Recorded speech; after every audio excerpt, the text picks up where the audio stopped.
కుటుంబ సమేతంగా మంత్రి ఆనం రామనారాయణ రెడ్డి తిరుమల శ్రీవారిని దర్శించుకున్నారు. వీఐపీ విరామ సమయంలో స్వామివారి సేవలో మంత్రి కుటుంబ సభ్యులు పాల్గొని మొక్కలు చెల్లించుకున్నారు.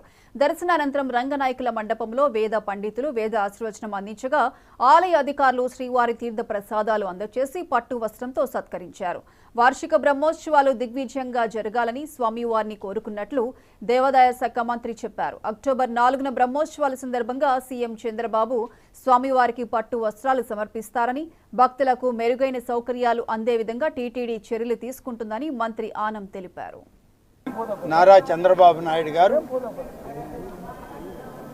పట్టు వస్త్రాలతో స్వామికి సమర్పించుకోవడానికి అనుమతిని ప్రసాదించమని, లక్షలాదిగా వచ్చేటువంటి భక్తులకి అన్ని సౌకర్యాలతో పాటు దేవదేవుని యొక్క దర్శన భాగ్యం, ఆయన ఆశీస్సులు అందరికీ కలిగే విధంగా ఆంధ్రప్రదేశ్ రాష్ట్రంలో ఉన్నటువంటి ప్రతి ఒక్కరికి సుఖ సంతోషాలని, సౌఖ్యాన్ని ప్రతి కుటుంబంలో ఉండే విధంగా ఆశీస్సులు సంపూర్ణంగా హైందవ సమాజం మీద ఉంటుందని చెప్పి ప్రగాఢమైన విశ్వాసంతో ఇవాళ దేవదేవుని దర్శించుకోవడం